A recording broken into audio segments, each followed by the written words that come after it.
কুড়াল দিয়া কাঠ কাইটা কাইটা হালাল পয়সা কামাই করে কাঠুরিয়া, শরীর থেকে ঘাম ঝরতেছে, রক্ত পানি হইতেছে, হালাল পয়সা কাঠ কাইটা কাইটা বাজারে বিক্রি করে 2-4 টাকা যা পায় তা দিয়া নিজের সংসার চালায়। একদিন ঘটনাক্রমে এই কাঠুরিয়া কাঠ কাইটা বাজারে বিক্রি কইরা জোহরের নামাজের টাইমে কুড়াল নিয়া বাড়িতে যাইতেছে। মসজিদের পাশ দিয়া বাড়ির রাস্তা। কি কষ্ট হয় আপনাদের? এত মোরামুরি করেন কা? কি সমস্যা কি আপনার? মসজিদের পাশ দিয়া বাড়ির রাস্তা যাইতেছে, যাওয়ার সময় তাকায় দেখলো অপরিচিত ব্যক্তি গাট্টি মাথায় দিয়া মসজিদের বারান্দায় শুয়ে আছে। জানলা দিয়া উকি দিয়া সালাম দিল, আসসালামু আলাইকুম। ভিতর থেকে আওয়াজ, ওয়ালাইকুম আসসালাম, কে আপনি? বলে আমি একজন কাঠুরিয়া, এই মহল্লায় আমার বাড়ি। এই যে সালা দিয়া চট দিয়া পর্দা দেখতেছেন, ওটাই হলো আমার বাড়ি। এই মসজিদে আমি নিয়মিত নামাজ আদায় করি। তবে আপনি কে গাট্টি মাথায় দিয়া শুয়ে আছেন? আপনাকে তো নতুন পরিচিত অপরিচিত মনে হয়। ওই ব্যক্তি বলতে আছে, আমি যাব দামেস্কে, সফর করার জন্য আমি বের হয়েছি।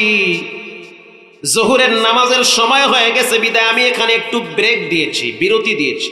আচ্ছা ঠিক আছে, ওকে ফাইন, আমি ভিতরে গেলাম, গোসল করে আসতেছি, একসাথে নামাজ পড়ব। আল্লাহু আকবার বলেন। বোবান্নাহান জায়গা জিগাইও না, ভাই আপনি কে ডা কুমির দিয়েছেন, কেমন আছেন, ওয়াও জিগায় না। জিগাইলে যদি আবার বাড়ি নিয়ে খাওয়ান লাগে। এক সময় এমন ছিল, আমার বাপরে দেখছি ঘরের দরজা খুলে বয়া থাকতো, মেহমান যাবে ডাইকাই না খাওয়াবে, মেহমান খাইলে ঘরে বরকত আল্লাহ বাড়ায়া দেয়। কাছারি ঘর থাকতো মানুষের বাড়ির সামনে, পথিক যাবে, রাত হয়ে যাবে, কাছারি ঘরে থাকবে, কোনো অসুবিধা নাই। মানুষ খাইলে কখনোই কমে না, সুদ আর ঘুষে সম্পদ নষ্ট হয়ে যায়।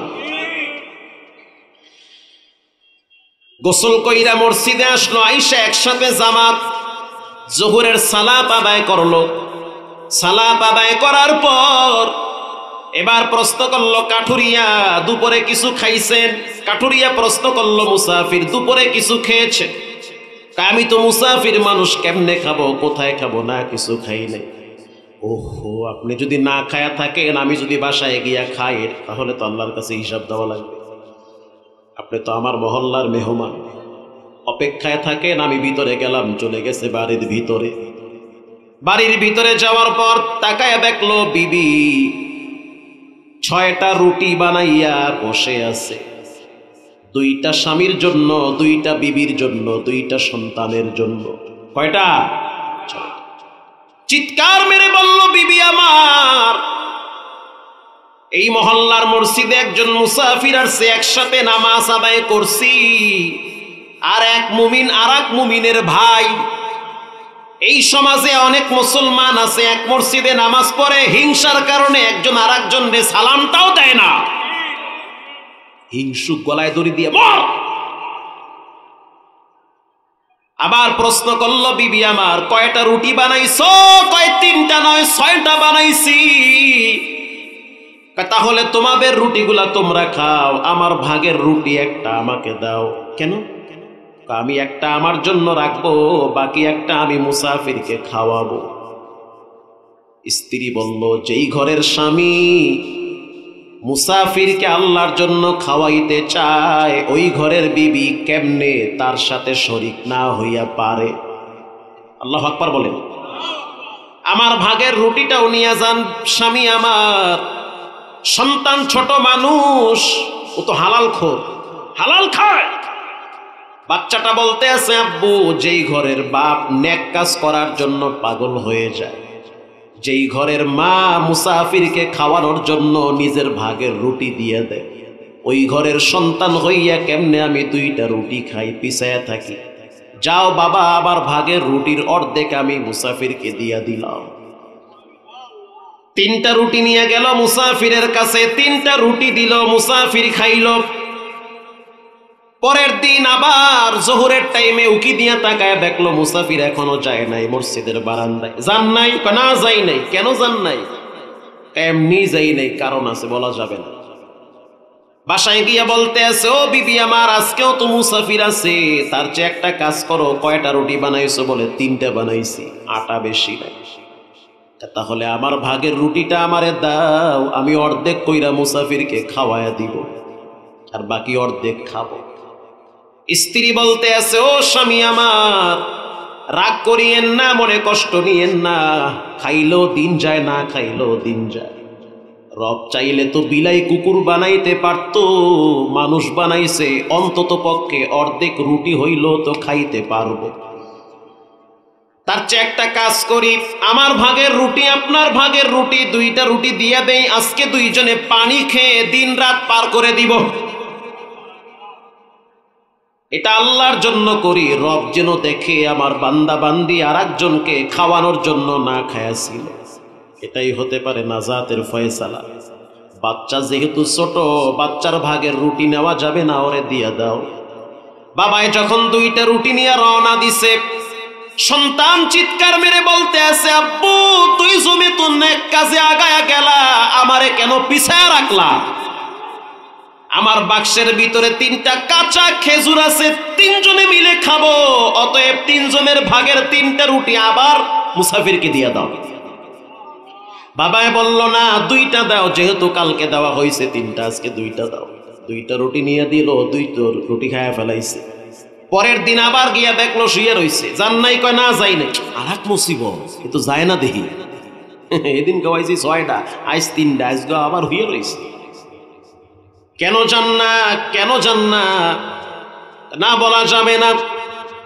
কাঠুরিয়া আব্দুল্লাহ বিন আব্বাস রাদিয়াল্লাহু তাআলা আনহুর নামের সাথে নাম মিলানো, আব্বাস।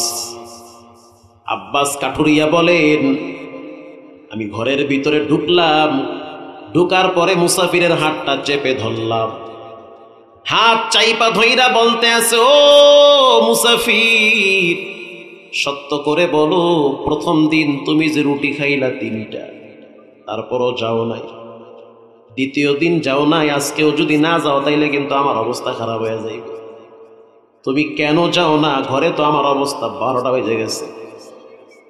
কাঠুরিয়ার কথা শুই না মুসাফির চোখের পানি ছেড়ে দিয়া বলতে আছে, কাঠুরিয়া শুনে নাও, তোমার হাতটার দিকে তাকাইয়া বুঝতে পারছি, কুড়াল দিয়া গাছ কাটতে গিয়া, হালাল পয়সা কামাইতে গিয়া হাতের ভিতরে ফুসকা পরায়া ফেলাইছো।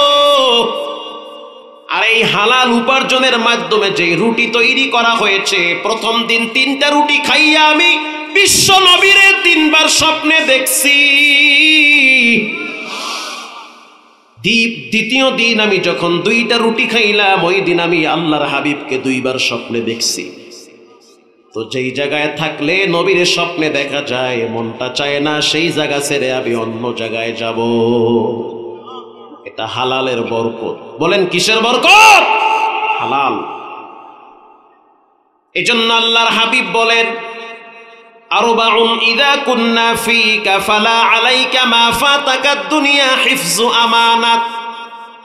যার ভিতরে 4টা গুণ থাকবে, সে যদি পৃথিবীর কিছুই না পায়, অন্তত পক্ষে সে তার রবকে পাবে। ইব্রাহিম বিন আদহাম রহমাতুল্লাহি আলাইহি অনেক বড় একজন বাদশাও ছিলেন, ওলিও ছিলেন। তিনি বাইতুল মুকাদ্দাসে দাঁড়ায় দাঁড়ায় নামাজ আদায় করতেছে। বাইতুল মুকাদ্দাস তো এক আজীব জায়গা, লক্ষাধিক পয়গম্বর এখানে সালাত আদায় করেছে। আর আপনার আমার প্রিয় নবী এই সমস্ত নবীদের ইমাম হয়ে সালাত আদায় করেছে।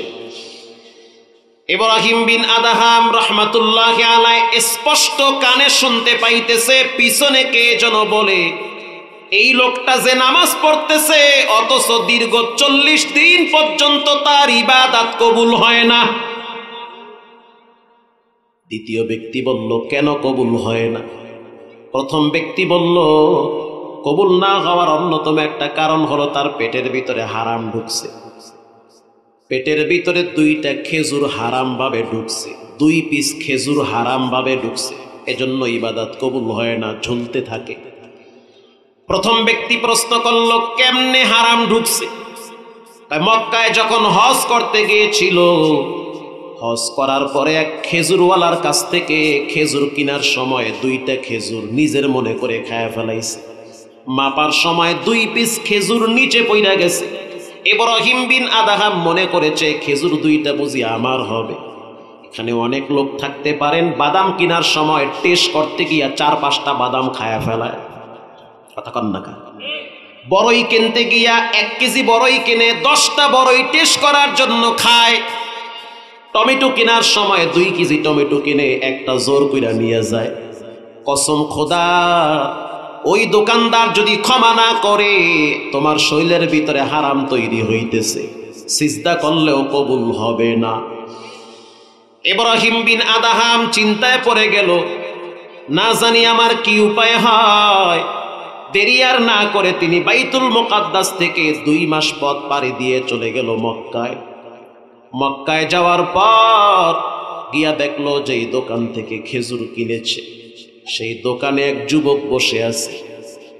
ইব্রাহিম বিন আদহাম প্রশ্ন করলো, এখানে তো একজন মুরব্বী ছিল, দাড়ি পাকা ছিল, চুল পাকা ছিল, লম্বা একটা কুর্তা দেখছি, আস্তিম গুলা ঝুলানো দেখছি, ওই ব্যক্তি কোথায়? যুবক বলতে আছে, সে তো আমার আব্বা কবরে চলে গেছে, কয়েকদিন আগে সে মারা গেছে। বলার সাথে সাথে ইব্রাহিম বিন আদহাম দাঁড়ানোর থেকে বসে পড়েছে, চোখের পানি ছেড়ে দিয়া বলে, আরশের মালিক আল্লাহ, যার খেজুর আমি খাইছি ঋণ পরিশোধ করার আগেই তো ওই ব্যক্তি কবরে চলে গেল, এখন আমার উপায় কি হবে? যুবককে বলল, যুবক, 2টা খেজুরের দাবি পূরণ করার জন্য বাইতুল মুকাদ্দাস থেকে আসছি। আল্লাহু আকবার বলেন। এই 2টা খেজুর আমার পেটে যাওয়ার পর সিজদাও কবুল হয় না, মোনাজাতও কবুল হয় না, নামাজে দাঁড়াই অস্থিরতা ফিল হয়, আমি আওয়াজ পাইছি, সংবাদ পাইছি আমার ইবাদত নাকি কবুল হয় না, জ্বলতে থাকে। ও যুবক ভাইয়েরা, মুরব্বী বাবারা, ইচ্ছায় অনিচ্ছায় কত রকমের হারাম খাদ্য পেটে ঢুকে যায়, সিজদা কবুল হয় কিনা মাওলাই ভালো জানে। যুবক বলতে আছে, ও মুরব্বী শুনে নেন, আমার ভাগেরটা আমি আপনাকে মাফ করে দিছি, কিন্তু আমার তো আরো 2টা বোন আছে, ওই 2 বোনের ভাগ তো আমি মাফ করতে পারি না, এই 2 খেজুরের ভিতরেও তো ওই 2 বোনের ভাগ আছে। ইব্রাহিম বিন আদহাম বলল, তুমি তো মাফ করেছো? বলে, হ্যাঁ আমি মাফ করে দিয়েছি, খেজুরের হক ছাইরা দিছি, কিন্তু আমার ওই 2টা বোনের হক তো আমি ছাড়তে পারি না, এটা তাদের ব্যাপার। ইব্রাহিম বিন আদহাম বলল, তাদের বাড়িটা কোথায়? যুবক বলতে আছে, আমার বোন 2টারে আমরা বিয়া দিয়েছি ইয়াসরিবে, মদিনায়। কয় কি? বাইতুল মুকাদ্দাস থেকে আসছি মক্কা, এখানে আইসা শুনলাম এখন নাকি যাইতে হবে মদিনায়। লম্বা পথ পাড়ি দিয়া চলে গেল খেজুরের হক আদায় করতে মদিনায় রে চাচা। আর আপনি জমিন ঠগায় খান, সন্দেহমূলক কাগজও আপনার নাই, আর একজনের ধান কাইটা ঘরে নিয়ে আসেন, ফজরের নামাজ পইরা হাজি সাহেব ছাগলের নিয়া ক্ষেতের ভিতরে গিয়া দড়ি ঢিলা দেয় আর একজনের ডাইল খাইতে। আসতে বলবেন না, জোরে বলেন। ওরে বোম্বাই হাজি রে, পাক্কা হাজি, 13 বার হজ করছে, বোম্বাস্টিং মার্কা হাজি। নিজে হারাম খায় খায়, ছাগলটারও হারাম খাওয়ায়, গরু ছাইরা দিছে। আপনার গরু না ছাড়ছেন কাজ নেই, আর একজনের ক্ষেত ছাপা করছে, কোনো উস নাই, লড়েনও না, আবার মসজিদে গিয়ে এখন সুবহানাল্লাহ পিয়ালা। কেমন মুসলমান? হারাম খাইয়ে বইয়ে রয়েছে, গরুর হারাম খাওয়ায়, নিজেও হারাম খায়, মাইয়া বলার হারাম খোর বানাইতেছে। ইব্রাহিম বিন আদহাম চলে গেল সেই মদিনায়, ঠিকানা নিয়ে মেয়েদের বাড়িতে চলে গেল। বাড়ির দরওয়াজার সামনে দাঁড়াইয়া বলতে আছে, ঘরের ভিতরে কেউ কি আছেন? ভিতর থেকে সুদর্শন এক যুবক সামনে আসছে। কে আপনি? আপনার বাড়ি কোথায়? বলে, আমি আসছি অনেক দূর থেকে, মক্কার 2টা মেয়েকে মদিনায় বিবাহ দেওয়া হয়েছে, বাবাই খেজুরের ব্যবসায়ী, এখন ভাই খেজুরের দোকানদারি করে। যুবক বলতেছে, যেই লোকটাকে দেখছেন দোকানদারি করে সে আমার সুমন্দি হয়, তার মানে আমার ঘরে যেই মেয়েটা আছে সে আমার স্ত্রী। আল্লাহু আকবার। আমি খেজুরের ঋণ পরিশোধ করতে আসছি। বলার সাথে সাথে যুবক বলতে আছে, এটা তো আমি মাফ করলে হবে না, আমার শ্বশুরের মেয়ে, তার কাছে গিয়া পারমিশন নেওয়া লাগবে। ভিতরে গিয়া বলতে আছে বাইতুল মুকাদ্দাস থেকে মক্কায় গেছে, সেখান থেকে মদিনায় আসছে 2 পিস খেজুরের ঋণ পরিশোধ করার জন্য। এটা বলার সাথে সাথে ঘর থেকে ওই খেজুর দোকানদারের বোন চোখের পানি ছেড়ে কান্না শুরু করে দিয়েছে। যেই লোকটা 2টা খেজুরের ঋণ পরিশোধ করার জন্য এত দূর আসতে পারে, বুঝতে হবে সে সাধারণ কোনো মানুষ হতে পারে না। নিঃসন্দেহে সে খাঁটি আল্লাহর ওলি। অতএব আমি আমার হক ছেড়ে দিয়েছি, তাকে গিয়ে একটু বলেন সে যেন আমার আব্বার জন্য কলিজা ভইরা একটু দোয়া করে, আমার আব্বাকে যেন আল্লাহ কবরের আযাব থেকে মুক্ত করে দেয়, জাহান্নামের আগুন থেকে যদি আমার আব্বারে আল্লাহ বাঁচায়া দেয়, এটাই হবে আমাদের জীবনের সবচেয়ে বড় সফলতা। ছেলেদের চাইতে মেয়েরা বাবার প্রতি দুর্বল বেশি হয়। পরের মেয়েটার বাড়িতে গিয়া সামনে দাঁড়াইয়া চিৎকার মেরে বলতে আছে খেজুরের ঋণ শোধ করতে আসছি। মেয়ে ঘর থেকে বলতে আছে খেজুরের ঋণ মাফ কইরা দিছি, আপনি একটু মসজিদে নববীতে গিয়া 2 রাকাত নামাজ পড়া আমার আব্বার জন্য দোয়া করেন, আল্লাহ যেন আমার আব্বারে মাফ করে দেয়। কারণ আমরা 2টা বোন বাবার আদর স্নেহে বড় হয়েছি, আজ আমরা অন্যের ঘরের সংসার করি কিন্তু বাবারে ভুলি নাই। আল্লাহু আকবার বলেন। সাধারণত মেয়েরা বাবার জন্য বেশি কান্নাকাটি করে, এমনও মেয়ে আছে হতভাগা, টেলিফোন করে হুজুর বাবার বাড়িতে যাই শান্তির জন্য, গিয়া দেখি বাবার বিছানাটা খালি পড়ে আছে, মায়ের বিছানাটা খালি পড়ে আছে। বড় ভাই আগের মতো মূল্যায়ন করে না, কারণ বাবাই তো নাই। যতদিন মা বাবা ছিল ভাইও ভালোবাসতো, ভাবিও ভালোবাসতো। স্বামীর বাড়িতে যাই, গিয়া দেখি সন্তানরাও কথা শোনে না, স্বামীও উল্টা পাল্টা করে। তখন আমি ঘরের পায়া ধইরা চোখের পানি ছেড়ে কান্দি আর বলি আল্লাহ, নারী বানাইছেন, সম্মানী করেছেন, দুর্বল বানাইছেন। বাবার বাড়ি গিয়া দেখি আব্বা নাই, স্বামীর বাড়ি আসছি এখানেও শান্তি নাই, তুমি ছাড়া আমার কেউ নাই। গরিবের আশ্রয়ের ঠিকানা একজন, অসহায় দুর্বলদের আশ্রয়ের ঠিকানা একজন, তিনি হলেন কে? প্রিয় ভাইরা আমার, এজন্য কখনোই হারাম উপার্জন করা যাবে না। আল্লাহর রাসূল বলেন হারাম থেকে বেঁচে থাকো। এরপরে নবীজি বলেন লা ঈমানাল লিমান লা আমানাতাহু, আমানতদারির ব্যাপারে যথেষ্ট পরিমাণ সচেতন হও। তুমি তোমার হাতের আমানতদার, তোমার জবানের আমানতদার। এই হাত দুইটা যে ব্যবহার করি, এটা আমার নিজের না, এটা দিয়েছেন কে?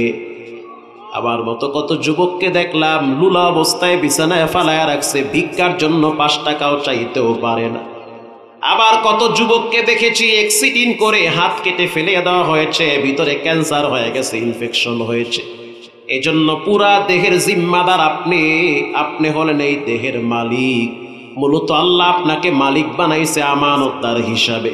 অতএব প্রত্যেকটা অঙ্গ প্রত্যঙ্গের হিসাব একজনের কাছে দিতে হবেন, তিনি হলেন কে?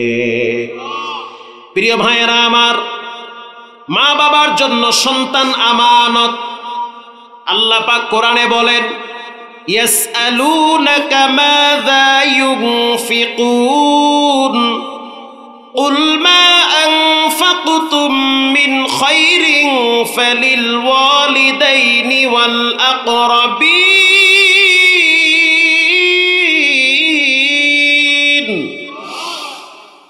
কিছু মানুষ নবীর কাছে এসে প্রশ্ন করে, নবীজি টাকা পয়সা নতুন হয়েছে, কোথায় ব্যয় করব? যেমন খেজুর গাছ লাগাইছে, খেজুর ফল ধরেছে, অনেক টাকা পেয়েছি, কোথায় খরচ করব? আর একজন যুবক এসে বলল, আল্লাহর হাবিব, অন্যের বাড়িতে কাম করি, কসকসা নোট পাই, যুগের ভাষা, মানে নতুন উপার্জন শুরু করেছি, কোথায় ব্যয় করব? টাকা পয়সা কই খরচ করব? আল্লাহ বলে, নবী আপনি জানায় দেন, কুল মা আনফাকতুম মিন খায়রিন ফালিল ওয়ালিদাইনি ওয়াল আকরাবিন। টাকা পয়সা ব্যয় করার মাধ্যম হলো মা আর বাবা। আল্লাহু আকবার বলে। যাদের আব্বা আম্মা আছে, আপনার কাছে কিন্তু আল্লাহ পাক আমানত দিয়েছে। মা বাবা সন্তানের কাছে আমানত। আল্লাহ বইলা দিছে আমি তোমাদের কাছে জমা রাখছি, খবরদার এদের প্রতি যেন ব্যবহার খারাপ না হয়। মাথা গরম করবা না, মাথায় ঝাঁকি দিবা না, খারাপ আচরণ করবা না, কারণ এরা হলো রবের পক্ষ থেকে তোমার কাছে আমানত। সন্তানের কাছে মা বাবা যেমন আমানত, আমার মা বাবার কাছেও সন্তান আমানত। কারণ কিয়ামতের ময়দানে রব্বুল আলামিন সন্তানকে বলবে, সন্তান কেন নামাজ পড়লা না, কেন দিনে পথে চললা না, কেন তুমি হালাল তরিকায় জীবন চালাইলা না?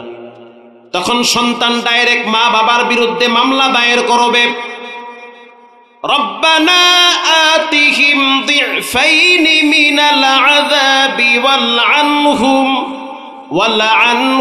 লা'নান কাবীরা। রব্বুল আলামিন আপনি আমার আব্বা আম্মাকে ডাবল আযাব দেন, কারণ তারা আমানতের ব্যাপারে খেয়ানত করেছে।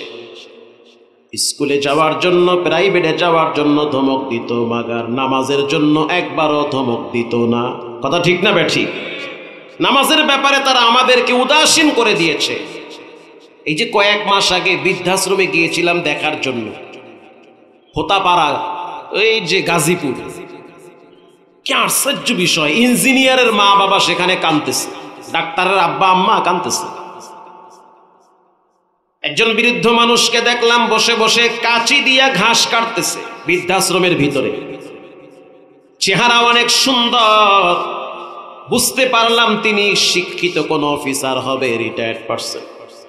কাছে গেলাম, সালাম বিনিময় হইল। বললাম, চাচা আপনি এখানে কেন ঘাস কাটেন?